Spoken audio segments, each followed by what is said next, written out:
ગુજરાતમાં ધોરણ 10 અને 12ની બોર્ડની પરીક્ષાઓ હવે પૂર્ણતાના આરે છે, ત્યારે વિદ્યાર્થીઓ ઉત્સાહભેર પરીક્ષા આપી રહ્યા છે. ત્યારે સુરતના વેસુ વિસ્તારની ધોરણ 10ની વિદ્યાર્થીનીએ જીવન ટૂંકાવવાનો પ્રયાસ કરવાની ઘટના સામે આવી. હાથની નસ કાપી જીવન ટૂંકાવવાનો તેણે પ્રયાસ કર્યો.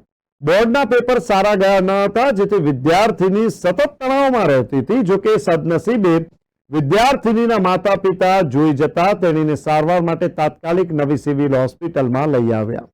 હોસ્પિટલમાં તેણીને સમયસર તબીબી સારવાર અપાતા તે બચાવી લેવાય. બોર્ડની પરીક્ષામાં દર વર્ષે વાલીઓ અને શિક્ષકોએ અને લોકોએ એવો માહોલ ઉભો કર્યો છે કે વિદ્યાર્થીઓ સતત ભય હેઠળ જીવી રહ્યા છે. બોર્ડની પરીક્ષા આપતા વિદ્યાર્થીઓમાં બોર્ડની પરીક્ષાનો ખોટો હાવ ઉભો કરાયો છે. આ બોર્ડની પરીક્ષાના પ્રેશરના કારણે દર વર્ષે કંઈ કેટલાય વિદ્યાર્થીઓ જીવન ટૂંકાવી રહ્યા છે. દેશનું ભવિષ્ય કહેવાતા યુવાનો આ રીતે જીવન ટૂંકાવે તે પોતાના પરિવાર અને દેશ માટે અત્યંત દુઃખદ બાબત છે તેવું કહી શકાય. વડાપ્રધાન મોદી દેશભરના બોર્ડની પરીક્ષામાં આપતા વિદ્યાર્થીઓ માટે દર વર્ષે પરીક્ષા પે ચર્ચા નામનો એક સુંદર કાર્યક્રમ કરે છે, જેમાં તેઓ ભારતભરના વિદ્યાર્થીઓના પરીક્ષાઓને લગતા સવાલોના જીવન ઉપયોગી જવાબો આપે છે.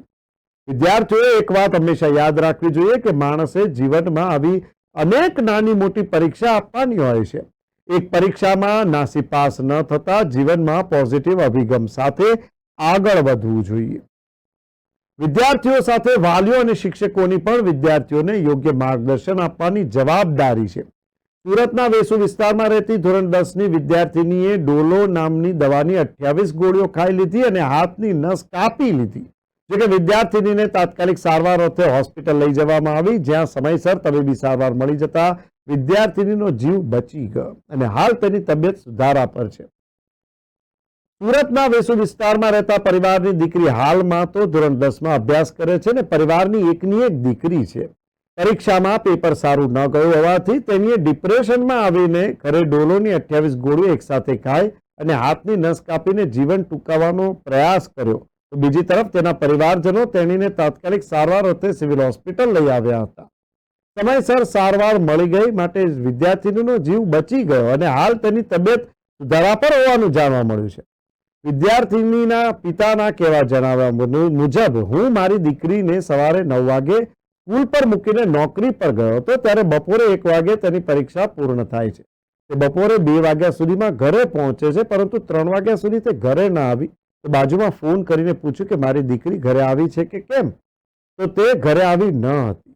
જે બાદ મેં તેના મિત્રોને ફોન કરીને પૂછ્યું, જ્યાં તે એક મિત્રના ઘરે હતી અને નાસ્તો કરીને ઘરે જવા નીકળી હતી. વધુમાં જણાવ્યું કે જ્યાં તેની મિત્ર રહે છે ત્યાંથી મારું ઘર 5 થી 7 મિનિટના અંતરે છે, જેથી થોડા સમય બાદ તેણે ઘરે પહોંચીને મને ફોન કર્યો અને બાદમાં મેં તેની માતાને સરકારી દવાખાને લઈ જવા જણાવ્યું, પરંતુ તે તેની માતા સાથે દવાખાને ગઈ ન હતી. અને બાદમાં જ્યારે મારી પત્ની 4:30 વાગે ઘરે આવી ત્યારે જોયું તો મારી દીકરીએ હાથની નસ કાપી લીધી. વધુમાં જણાવ્યું કે ડોલોની 28 ગોળીઓ ખાઈ લીધી. મેં દીકરીને કારણ પૂછ્યું તો પપ્પા આજનું પેપર સારું નથી ગયું અને હું ફેલ થઈ જઈશ, તેના કારણે ડિપ્રેશનમાં આવીને તેને આ પગલું ભરી લીધું. મારી દીકરીએ જે પગલું ભર્યું છે તે કોઈ અન્ય બાળક આવું ન ભરે તેવી હું ભગવાનને પ્રાર્થના કરું છું. दीपक भाई क्या हुआ था और आपकी लड़की ने कैसे ये हुआ? एक्चुअली सुबह की बात है तो मैं उसको 8:30 बजे स्कूल लेके गया. 9 बजे उसको स्कूल छोड़ा, वहाँ से फिर मैं काम पे गया. उसके बाद उसका एग्ज़ाम जैसे 1 बजे ख़त्म होता है तो वो 2 बजे तक घर पे पहुँचती है. तो उस दिन मैं थोड़ा ड्राइविंग ज़्यादा किया, इसलिए 3 बज गए थे. तो 3 बजे मैंने बाजू वाले से फ़ोन किया कि भाई मेरी लड़की घर पे आई है क्या.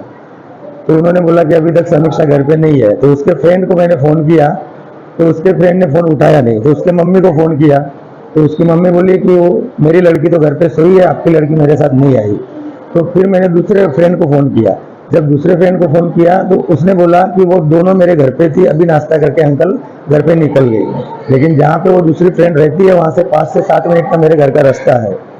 तो फिर वापस मैंने बाजू में फ़ोन किया कि समीक्षा घर पे आएगी तो मुझे फ़ोन करना. तो ये घर पे गई समीक्षा, तब वापस इसने फ़ोन किया समीक्षा ने कि पापा फ़ोन क्यों किया. तो मैंने पूछा कि बेटा तू लेट क्यों हो गई.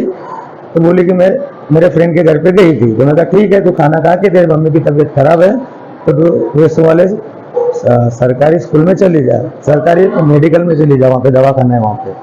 तो ये वहाँ पे गई नहीं, बाद में बोली कि पापा मैं जाती हूँ, लेकिन ये गई नहीं। और 4:30 बजे जब मेरी मिसेज घर पे आई तब देखा कि इसने हाथ की नस काटी हुई थी और डोलो की 28 गोली ली हुई थी।